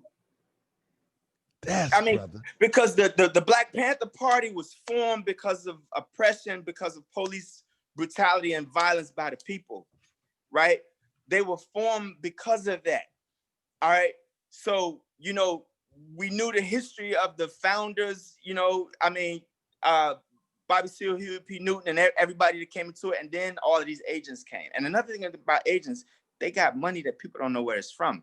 Like, you was talking about this money, like this guy, he come up with money to fund these enterprises, John Johnson, like where does money come from? When William O'Neill came around the party, he always had like these fresh clothes, and, you know, he's giving out money, and, you know, like people, like they have to come in and they have to appear like they got it going on. They have to appear attractive to the people. They have to, you know, try to talk to people's talk. Sound like anybody familiar? You know what I mean? Absolutely. So, and they do a horrible job at it too. We got to mention, because it's not organic. Yes, they do a horrible job. Like he's saying he's from Brooklyn, man. He don't sound nothing like Brooklyn. I can fake a Brooklyn accent better than he talk. Yeah. And then like John Johnson, I don't know where he's from. I don't know where he come from. I could tell you he ain't from the hood, right? No, not at all. Because, I mean, and it's just a certain air about the hood. Come on, you ain't even like, got to add the vernacular. It's a certain energy that comes with you that goes with that struggle. It's like, where's your street IQ at if you think this guy is from the hood? Like, your street IQ is not too high. And what's funny is, you know what's funny to me is that, you know, you don't have to be from the hood to represent us per se. But normally the discomfort to make one rise up comes out of that environment. Yes. Because the struggle of that environment, even at an unconscious level, is to a point where as though you want something done. And that's the motivating factor. I'm still, you know I just want to check something real quick, bro. That's the motivating factor. So where is his struggle coming from? What drives him? I can show you what drives me. You can show you what drives you. What drives you? Yeah. There's always something that drives you. Yeah. Malcolm X, prison. Mm-hmm. You have a pass, I have a pass. Mm-hmm. I mean, what drives you? And that's the importance of looking at his background. Yes. And because we need to know what fuels you. It shouldn't be any questions about it. It's because it's normal. It's normal. It's like, it's out there. It's just a part of your story. It's a part of who you are. But when you get all these questions and you get all of this stuff that don't add up, all of this stuff that don't make sense, we have to start. What we don't do, we have to vet. We have to vet people who come, and especially leaders. We have to question leaders. And if leaders don't like to be questioned, that's the first thing that something is wrong. Because leadership should welcome questions. Like, ask me all of the questions. Let's put it all out. Let's discuss all of it. Like that. But when people get pissed Because what they say when you talking reckless, like if people are talking reckless, then if you're supposed to be a teacher, then you teach the people. You show the people what you're representing. The Black Panther Party, they had the 10-point Panther platform. They had the political education classes. They set up the schools. They had the breakfast programs. They had rent strikes, right? They was doing all of this. And then this guy, what he modeled himself after is one thing that the Panther was doing. They had the newspaper.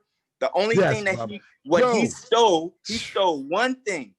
Their armed presentations of protests before police. But what the Panthers was doing, the Panthers would drive behind police cars to make sure that the community was not being brutalized. When the brutality happened, if the Panthers could catch, they would get out on the street. This Negro, you come in after the violence has happened, and then you leave. Bro, that's you leave, and then you making it difficult for the local organizers, the people that are standing up in Stone Mountain and in Louisville, Kentucky. Like, who are you, man? But let me just say this real quick, because this is your core question. Our NFAC, Boogaloo Boys, Proud Boys, the 3%ers, all of these white militia, they all serve the same purpose in one sense, that they all stoke white fear. When you stoke white fear in this country, we need to be prepared to deal with it as a people. And we have to be prepared to deal with it on all fronts, no question whatsoever. All right, that's a part of what makes NFAC attractive to people, but you're not questioning the leadership. The difference with the white militia and NFAC is that they're supposed to be representing us, but NFAC is it is even more effective. Can be. It has the potential to be even more effective than the Proud Boys. So this idiot, he got on camera, he's made all of these threats, and now he's saying he's coming to Louisville on September the 5th. Why? Why that date? You know, will it be any public statements? Come back on this one, Brother Taharkabey. Will it be any public statements on the Breonna Taylor investigation before September the 5th? Then you have September the 5th, NFAC takes off from out of nowhere this year. And what's coming up in November? The presidential election. And this man is planning to steal this election. And what does he need? What does Donald Trump need to do it? He needs the white racists in this country, the hidden racists and all of them, people that say they're not racist and shake your hand. And then, you know, they got Trump flags flying and, you know, he needs all of them to hate all of us, even more than what they already do. And he needs all of them to be afraid. So you get these brothers in all black, sweating and fainting because they ain't got water walking down Stone Mountain. You get all these brothers following this clown, stoking the flames of fear. And then he said, we're gonna duct tape the mayor, have the mayor in the trunk. You know, he's Minneapolis police and y'all called National Guard. Y'all wanna come out? Y'all wanna do that? What NFAC is not, what John Johnson is not, you're not the Black Panthers. And the Panthers, they went to war against the government. They stood up for our people. Many of them are still locked up because of Cointelpro. John Johnson, if my children weren't here, I'd say some other words, but you're a little girl. I'm saying it. You're a little girl threatening people. Men don't talk like that. And those of us who come from the hood, we don't talk. Those of us who trying to uplift our brothers and sisters in the hood, we don't talk like that. You're saying that because you're part of an operation. And I'm saying that. You're part of an operation. So what he becomes is a provocateur. Because if it's a shootout, with NFAC, I bet you I could tell you who won't get shot. You better believe it. The one who won't get shot is John Johnson. The one who won't go down is John Johnson. Because that's how provocateurs work. William O'Neill was not at that murder scene. All right, Eugene Roberts, when Malcolm was gunned down, where was Eugene Roberts? Where was those other provocateurs who set up Malcolm? Where were they? So the power structure benefits. This is about power. White supremacy is a power structure. Understand it. And if we don't know how to fight it, all right, if we don't understand that, we're going to be food at the table. So it comes down to power. It comes down to the power structure. And NFAC is a useful tool. So what they are doing is that they are collecting information. If you understand Cointelpro, you understand that I'm not even exaggerating here. They're collecting information. All right, one difference before I explain the information gathering. One difference is that in the Cointelpro of J. Edgar Hoover, Cointelpro 1.0, it was they infiltrate the organizations from the ground up, and then they get members to rise up in the ranks to have power struggles with people in the organization, or even take out people that are in leadership. That's Cointelpro of the 60s and 70s under where it officially ended in 71.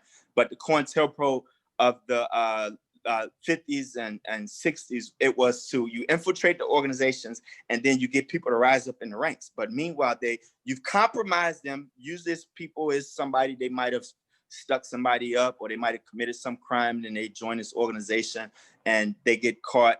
Check out the movie that's coming out, Judas and the Black Messiah. At first, I wasn't interested in it because why y'all talking about William O'Neill instead of Fred Hampton? But then what it shows you is how they cultivate people, how they make you flip. All right, so that's what it shows you. But Cointelpro 2.0 and the NFAC FBI operation, say that again if you think that I misspoke. The NFAC FBI operation is this. Instead of getting people to come in at the ground level of the organization and work their way up, instead of doing that, you create the organization. You put the leader in place. The same thing. And then you get everybody to come in from all of the membership to come in from the bottom, and you start collecting at all of those levels, all of the data and information that you want. Understand that Cointelpro, it was information gathering to do what? To disrupt, to discredit, to destroy political, social movements that threaten the power structure. So what best can you do? You create the organization, because it worked to a point with you getting information from the ground level up, right? You get people to join the Nation of Islam, the Black Panther Party, the Student Nonviolent Coordinating Committee. You get your agents to join them, and then you cause chaos where you can discredit, assassinate, you do all of those things. But what's better than that? What's better than that is that you create an organization. You get somebody that nobody know about. You get somebody with a shadowy background. You can't attach anything to this person. But then the funny thing about agents is that they are not all as skillful. They don't all have the same skill set. But you need agents to be kind of out of the box. You need them to be a little loosey-goosey. You need them to not have all their screws together, because they have to present themselves a certain way. So you get an actor.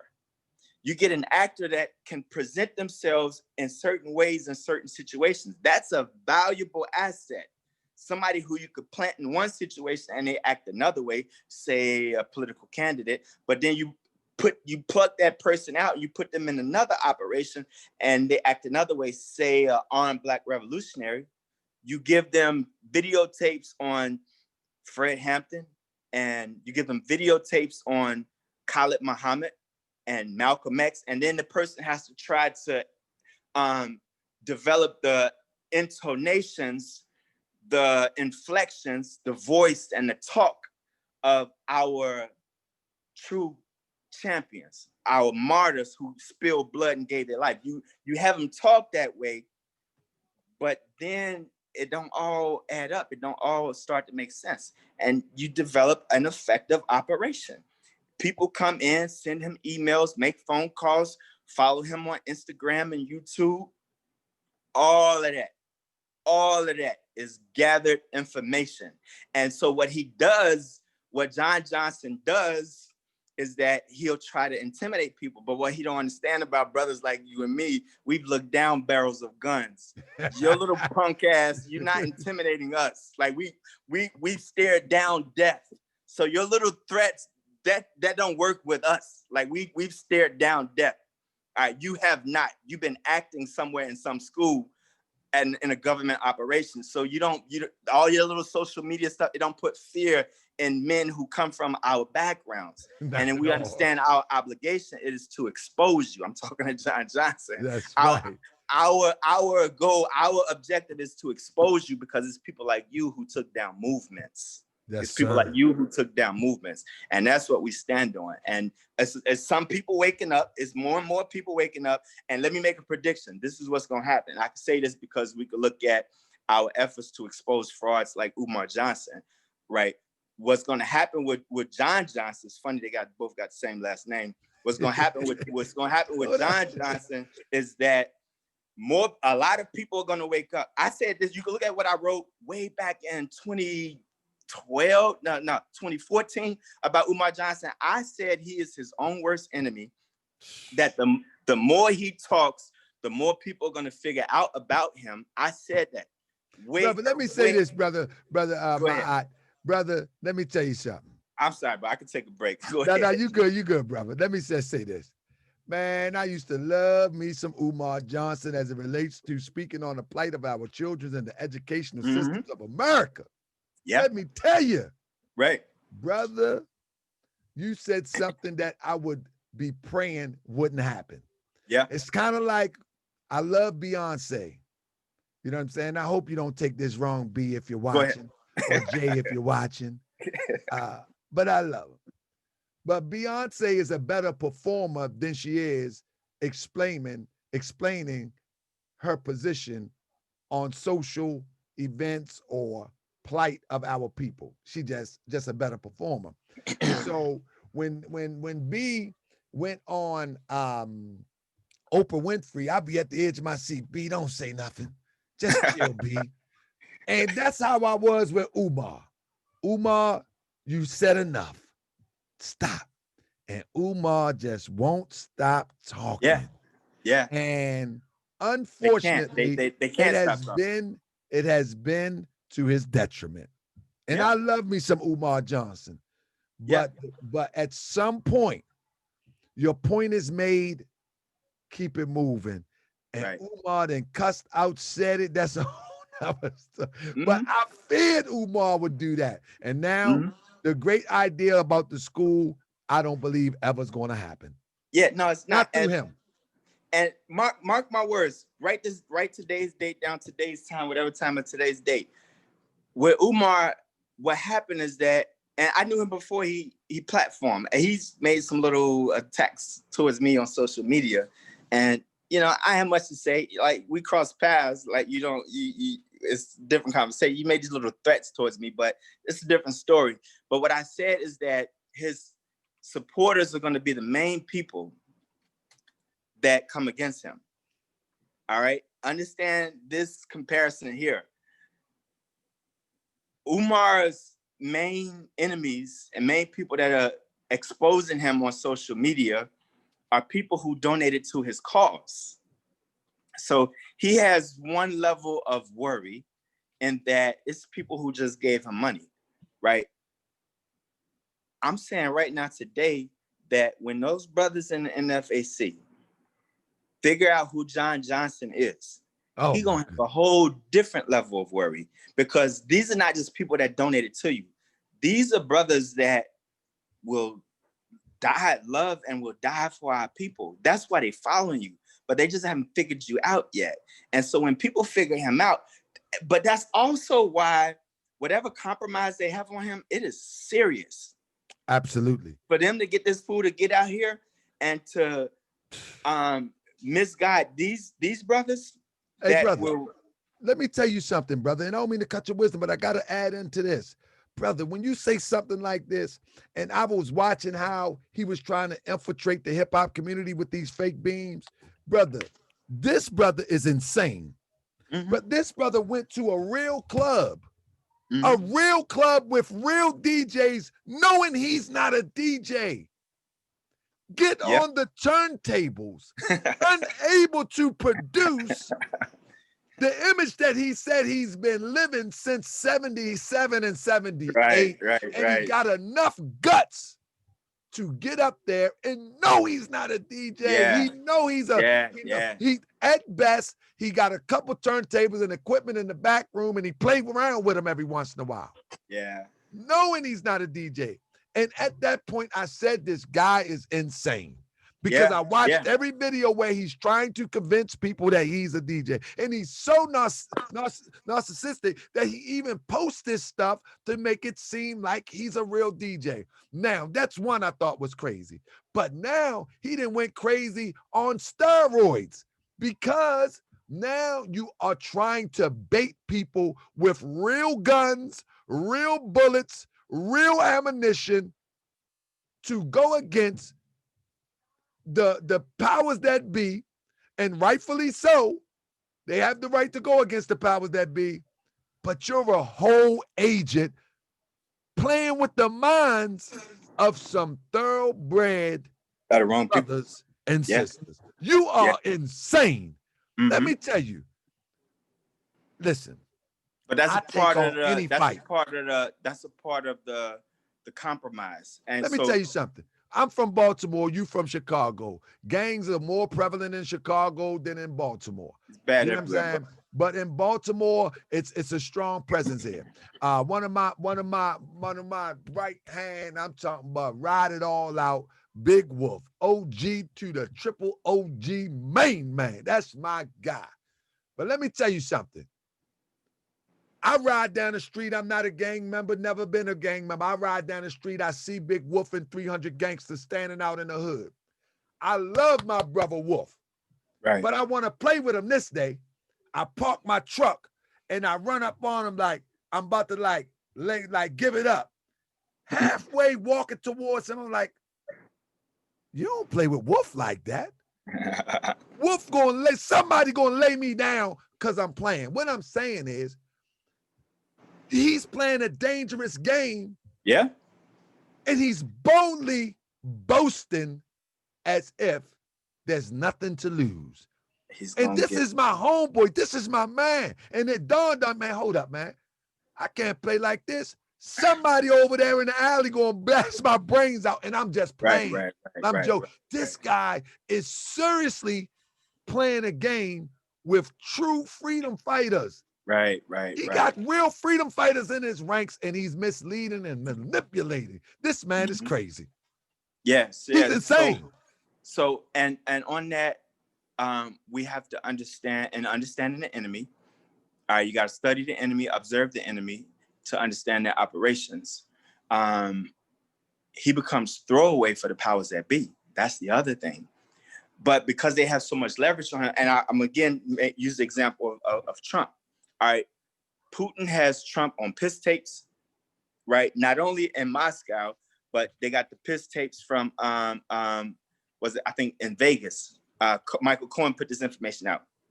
So Trump, he likes prostitutes piss on him. So Putin got this stuff on tape. He got the piss tapes. He got the financial records. Right. All right.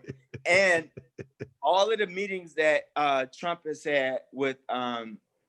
had secret meetings with Putin, and it's a law. It's called the Presidential Records Act, PRA, the Presidential Records Act. When the president meets with foreign officials, it's public record. It's not Trump's meeting notes. And if he tries to keep those notes secret, he's impeachable. He could be prosecuted. He could be locked up. So Putin knows what happened in those meetings. The American people don't, because Trump has not let that information out. So that becomes more leverage. So Putin has a file of stuff on Donald Trump, but right now Trump is a useful asset. He's a useful asset to Vladimir Putin. Excuse me, I just had to adjust that a little bit. He's a useful asset to Vladimir Putin, but at the point where Trump becomes unuseful, he becomes a throwaway. So the assets and the agents become throwaways when they're no longer useful. And it will come a time when John Johnson is no longer useful, and when they throw away, and they have steps on how you dispose of agents, how once they're no longer useful, how you get rid of them. And they do them dirty. I mean, they do these agents dirty. That's why you got William O'Neill, Eugene Robb. That's why you get these agents coming out afterwards to tell the whole truth about what happened, because they've been thrown away. And right now, John Johnson, he's a useful asset. He's a useful agent, which is why, although they could lock him up right now, they're not. And think about that. They locked Huey P. Newton up on false charges. They locked Assata Shakur up on false charges. They locked Fred Hampton up on false charges. John Johnson has broken laws left and right. He's made terroristic threats on social media. He's threatened people with guns at his marches, protests, whatever you want to call it. He's done all of this. The man had negligent discharge of a firearm in an urban area, in a crowded area, under his command. Nobody's been locked up. It ain't no false charges on him. You got real armed Black revolutionaries who had all these false charges. The brother out of Baltimore, I forgot his name, Mumia up here out of Philly. You know, the 21 Panthers, the Shakurs out of New York. You got they are experts in developing false charges against people and locking people up. This man is breaking laws, and he ain't locked up. You got to ask why. Because right now on camera telling that European. He on What's camera telling that European in Stone Mountain, you better go in before I kill you. Yeah. Yeah. And now, man, I don't want to throw him under the bus, but he throwing himself under the bus with that. You know what I mean? Yeah. He's a useful asset, though. Now, nothing's going to happen to him now, but when he becomes throwaway, after they can't use him anymore, they're going to throw you away like a dirty rag. And it's going to be bad, because the stuff that I was able to see on him is nothing to what they have on him. Right. It's nothing. The stuff that I was able to see was just the inconsistencies of character as well as who he is. You know what I mean? Yeah. Like you said, it's the unfounded background. So, brother, I think we got to do this again. I like the videos to stay at least an hour and a half, 2 hours, but I think we can build on this, brother. I don't know what your free time is, but brother, I'll make time, bro. I would love to do this again. And again, brother, we do need to talk about like you were saying earlier on. So we land out this agent and his operations. We're looking at the history. Before you go there, brother, where can as you can go ahead and build, I want to know, where can people find your information, your book? Are you able to put it in the chat? Yeah, I have books on Amazon. Like, you search Amazon, my name come up. You're gonna find some work on Pan-Africanism and the Back to Africa movement before the era of Marcus Garvey, which gave rise to Garvey. You're gonna find some information on African-centered education at Dr. Mukasa Mayat, WordPress.com. You see some of my writings. I'm on Facebook, Instagram, YouTube. I'm dealing more in this YouTube world now, which I appreciate. Being able to come on your platform, because I'm finding that they think I'm a big deal, doctor. They do. But brother, you're doing important work, man. It's important work. This is the people's platform, and brother, what you doing, I couldn't let that pass up, brother. When I heard you, I heard me. Yeah. It's about the struggle, man. It's about our people. But what I was gonna say, one of the things that I definitely like to discuss in the future, you know, if we could just build on the solutions that we have to deal with. And we have to deal with counterintelligence. Like we have to deal with that. We have to expose these agents. You know, we have to try to warn people, and people will listen. A lot of people will listen. For some, it'll click later, but that's a responsibility that we have. You know, it's information warfare that we're dealing with. So, and we counter disinformation with information. You know, that's how we deal with this. So it's important work, but then we have to also build, like, so we dealt with this agent, or we dealt with this con man, you know, so what do we need to do? What do we have to do for our people? So, like, one of the things that I did after exposing Umar, I directed people to dozens of African-centered independent schools based off the models that he claimed that he wanted to build. I said, well, look, if you want to donate to a school, here's a list of schools that need money. right? And we help keep some lights on. We help some people pay some bills. We help some people feed some children. We raised thousands of dollars and sent it all to the schools, and then posted the receipts, you know, made all of the information available. So we have to do that. Like, you know, and we need the black militias that are forming alliances with him. Instead of talking to this man, y'all need to get some lawyers, some civil rights and some black lawyers to get your rights protected so that you can exercise your Second Amendment right to bear arms and to protect the community, but do it in a way that's legal and legit so that you're not exposed, while also knowing how to detect agents that might be in your midst or even in your leadership. And I have coming soon to Moorish World TV, I have a bona fide certified militia leader coming on Moorish World TV that did not turn their people over in FAC.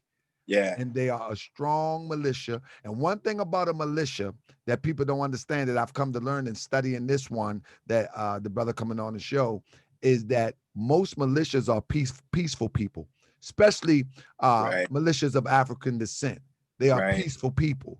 They're not going out agitating. They're not agitators. Right. They're defenders of rights. They're defenders of our people, but they don't silent, go bro. out making a show. You just okay, you back. You had went silent for a second, but you just came back. They are defenders of our people, but they don't go out for a show. They're not doing morning mental every morning and trying to deflect in the evening. No, they are family men. Warriors family are quiet. women. Yeah, they're family men and women. Warriors they work are quiet. in America. They look out for their families. They look out for their communities. And when it's time for them to mobilize, they mobilize. Yeah. Period. And this Grandmaster Jay guy, he don't even mobilize as true militias would mobilize. As you said, if you want to really impress somebody, the Boogaloo Boys shooting us right now. Bro, yeah. I'm not in a position to go out there. Somebody tell me, well, you pick up a gun. I'm not in a position to go out there. Boogaloo Boys are provocateurs. Yeah. If I go out there, let me tell you, we already said our pass. Yeah, and you know what though, bro? That question. So I'm not going to tell you if I'm going out there anyway. Let's put it like that. But that question, that when people say, well, what you doing? It's because you can't deal with anything else that I already said. Right. And I don't run down my resume and, you know, my commitment to the community and education and mentoring, you know, brothers on the street and in jails and all of that. But people ask that question, it's because you can't deal with the facts about what I pointed out about this guy that you're following. So it but becomes, the thing is, if I tell you, I'm not going to tell you if I'm going on the front line. Yeah. I'm not in a position to tell you. Right. So don't ask me. Yeah. And understand that I'm for the fight of our people, though. How about that? Yes. Yeah. Well, with that being said, man, I thank every one of your 235 people that's in here now, and it jumped all the way up to 275. I appreciate each and every one of y'all. And I say Google our brother, Dr. Mayat, and get in tune with him, Dr. Mukasa Mayat. If you Google him, I went straight to YouTube and it popped. I went to YouTube and put his name in and it popped up. And thank whoever sent that to me. I appreciate you. Brother, sorry, out of Chicago. Okay, because this is a jewel. This brother here is a jewel. As we say, a hidden jewel. Because, brother, I looked at your channel. I was like, man, and I'm not the one that judge a channel, but I look at the channel. I'm like, okay, he got this few subscribers. Maybe he just started out. Let me see what he got here. And, brother, from the opening of the conversation, I was blown away. And so I'm endorsing your channel. I'm going to push your channel any way I can do to help you to get the message out to the people, because you are one of the most reasonable, logical brothers that I've seen speak on the topic. I don't know, sometimes I'm too loud for the people, but I appreciate you, brother. Anything you like to say in closing, and maybe I'll send you a text and we can do this again real soon? Yeah, definitely. So, I mean, in closing, I just like to say that, you know, as I said already, that we have a responsibility to educate the people, to uplift the people, to inform the people, And debate is okay. Like we can debate about an issue, but we have to also understand when agents are in our house, right? We have to vet people. You have to question. You question and then you believe, or you question more, and you might believe some of what you hear and none of what you see. But we have to be mindful as a people that everybody is not in our interest. And we got to get out of this habit of thinking that everybody Black is on our side, because that's how they get us. That's how con men get us, and that's how people exploit us. So we have to understand that we have to organize. I want to tell people to organize smart, to protest intelligently, get out and raise hell, but be mindful of what's around you. Because what I'm afraid that might happen is that, so you had this violence in Kenosha. I'm afraid that, you had all these white militia, they're trained shooters. So, we need people on security. We need security. Understand, I believe in the Second Amendment right to bear arms, and I believe in armed protests as well. I love the Panthers and what they've done, the legacy that they have. But we have to be intelligent. You have to have trained people, that are on the perimeters, like that are scouting out the scene. We need all of that, especially right now today. And we know that from Kenosha. And, I'll just leave it at that. Like, we have to build, everybody needs to do their part. Some people might protest, some people might educate, some people might, teach, some people might hit the street corners and just hold court with some brothers and sisters, so we all have to do our part. But, uplift the people and, do what you can. Don't just sit back. We don't have that luxury. We don't have that liberty as people. Indeed, indeed. And once again, this is our brother, Dr. Mukasa Ma'at. I am your host, Brother Taharkabey, and we're going to do this real soon. Brother, I'm telling you, I look forward to working with you. I'm going to be talking to our brother in Atlanta, our Grand Sheik in Atlanta, who is the host of a weekly radio show. You need to get on and talk with this brother.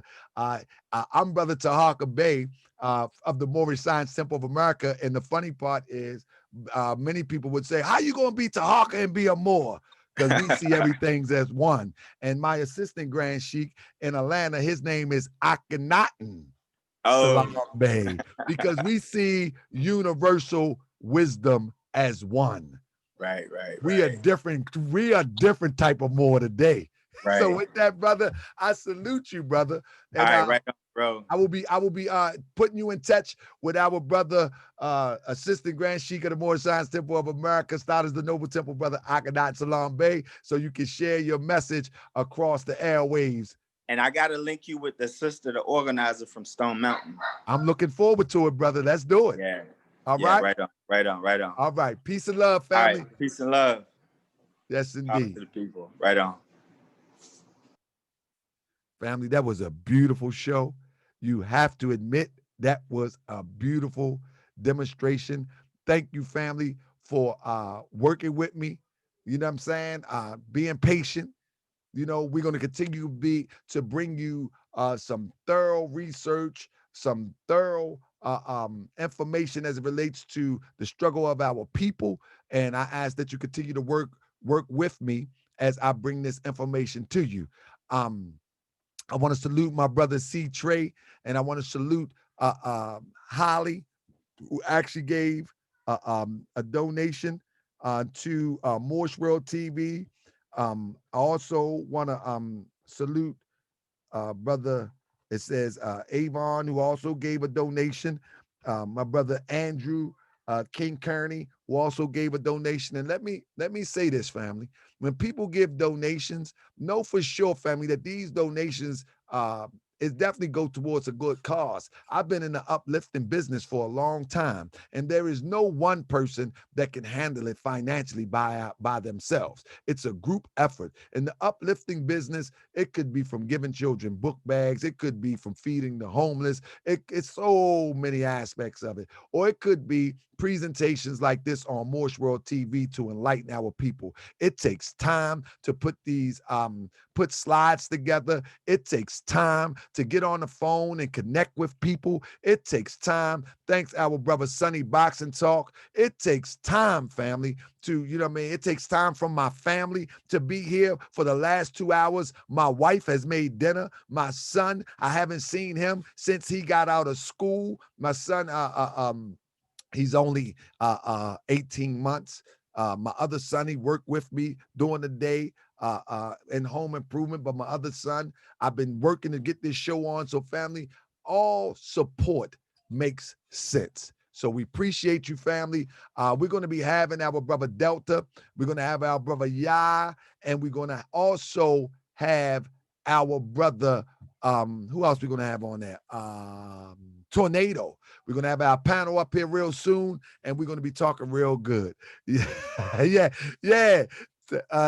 My son Taji, we're going to do a show with him soon. So I appreciate you, family, and all the support that you show. Throw that like up in the air for me, because many people are going to come after you and try to put a thumbs down and try to stop the algorithms of the channel. And the algorithm of the channel get the message out. So the more thumbs up, the more communication. And don't forget to go into the comment section, family. Go into the comment section and leave a comment, due to the simple fact that your comments in the comment section can outweigh the comments of those who being disrespectful. Shout out to my brother Ab Razik for his support.